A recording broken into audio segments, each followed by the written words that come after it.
Bank2Budget, updating and processing. Let's go over a few things here. This is a general upload and what you might see or crossed in uploading. Good video to kind of take a look at what you would do in certain cases. So let's get started. First of all, the training site here, training page shows various things we've gone over before in the previous videos. Mark incoming transactions.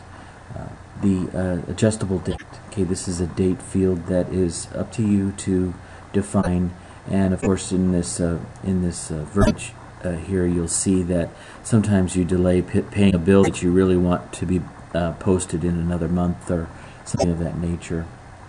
Details. I'll go over some items, some various ways that you would want to be using the detail field. This turns out to be a very helpful field that you can put required various types of information that don't require you to remember or look in files or anything of that nature. So it's pretty. The detail field can be powerful. Category, we've gone over that before. Budgeting item, yes. Click to split a transaction. We'll go over that as well. Now, when you are loading transactions, there may be transactions that you'll be paying on a monthly basis, a consistent monthly basis, and we'll go over that as well. Some of the screenshots that I'll show you, we'll go over this type of form here, and we'll split a transaction, and we'll show you how to book that split. Then, of course, after you've processed your transaction, there are payees to process. This is another additional table that you'll be wanting to fill in that actually gives you the monthly and the annual type of expenses, the actual expenses and the averages. Very important to fill in this part of it, as some of your analysis reporting will be very helpful in monthly and annual details. So let's get started. John's budget application, Bank of America, and he downloaded the new statement file CVS here. Of course, he didn't last upload. He didn't do all his transactions, so you notice he's got one record from a Walmart Supercenter. Okay, let's go back and let's download another file that he's just recently imported or saved to his My App directory. Okay, so when you click Import Complete, of course, the form Mark Incoming Transactions does come up. Okay, so here is a country vet bill for a dog. The dog's name is Molly, and it was a surgery on neck.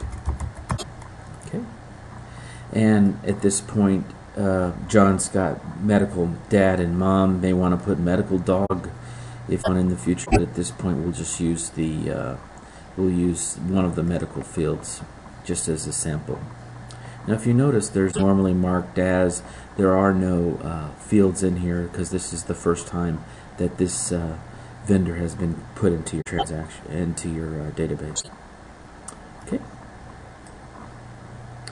Okay, Cyrus Radio. Here's something that John is going to be paying on a monthly basis. So, monthly radio expense. And he's decided to record expenses in a monthly or yearly type of category. And so this is what he'll mark this as. Of course, this is the first transaction as well. Okay, Walmart Supercenter. Okay, $30. John had paid. He had paid a present for 20 some odd dollars, and then the rest was in food. So this is something that you'd want to be splitting. Of course, if you'll notice, normally there's a normally marked as home. This is the transaction history that's down here in this field. So you can see it's camping, it's presents. I mean, Walmart is pretty large. You can buy everything from a piano to a bag of carrots. So I'm going to split this transaction and show you how it's done. Okay, I fill in the details field. It's really not important to fill that in for anything because you're going to be adding transactions that you'll really want to put the details more explicit. Okay, like I said, there was a present, so that would be classed pretty much maybe pleasure. In that present, well, I've got a receipt here. You'll be wanting to save your receipts until you book your transactions. The present was around $23, so I'll just ballpark it at 24.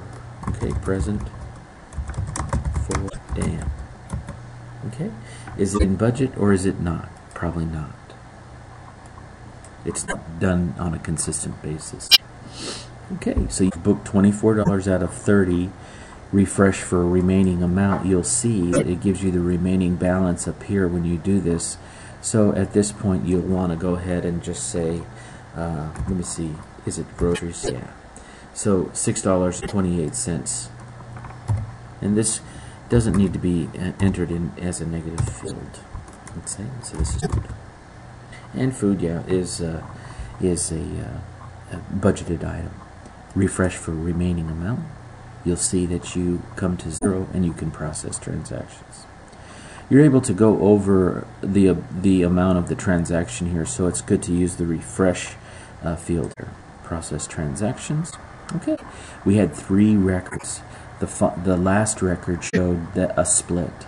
Okay, and the first 2 records were new transactions. So let's take a look at and see what our form is going to say here.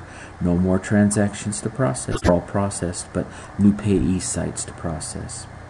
Cyrus Radio. Let's pay attention here. Cyrus Radio is was booked as a category as pleasure, monthly radio expense. Important here, you want to make sure you class this as a monthly. So if you check box this, you're going to get the opportunity to class it as a monthly or year transaction. The pet's surgery is not a monthly or year, so I'll just go ahead and book this as the medical dad that we did before as just a sample, and I will click submit. Watch what happens when I click submit. Cyrus Radio comes up again, and you're able to choose what type of category that you feel this falls into. Okay, so this is a field, if you read the instructions up there, that I can that you can type in anything that you want. It is already. So let's say radio. Oops, fine. Okay, and we know it's a monthly basis. The next time you come in here, if there's a vendor that's already been classed as electric, or instead of Redbox DVD payment, you're buying something at Blockbuster. So be sure to reuse your fields here unless you come across a new expense type of transaction that you feel that is a trackable item, and we're going to hit submit. Okay, you're done. Let's go ahead and quickly look at some of the benefits of classing your details. Of course, John, his pet, his name is Molly. So in the description, you can look up the Hill Country Vet. You can look it up that way. Let's see. I'm sure it's Hill Country. And so if you search now, you're going to get all the activity that is Hill Country Vet. Okay, and up here you've got a total amount of what's being spent. So in here you also see it's budgeted or non-budgeted. So you can actually kind of take a look at by vendor, and this form allows you to revise what you've got. The other thing to look at here is just the pet's name. You noticed you put that in the detail field. Let's say I wanted to know some history on the pet, what type of medicine for diarrhea was used before. John actually put detail of type medicine in here, and if you just simply search on the dog's name, then you're going to be able to get a list of transactions that come back from acupuncture, can you believe it, and a massage, goes all the way that way, all the way up to the diarrhea. And here's the medicine name. So as you could see, the details field is powerful, and it's worth the time to put in details such as part numbers, car repair type of detail.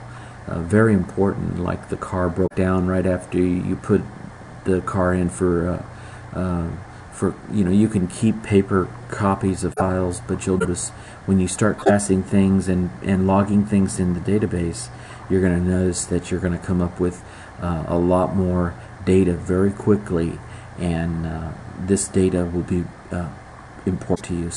For example, if there was an adverse medicine that was taken by somebody, you can quickly look it up, and as long as you take time to class your database correctly, we'll go and with detail, we'll go over a lot of items, especially the report item here in the near future.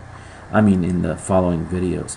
We appreciate your support and good luck with tracking your financial activity.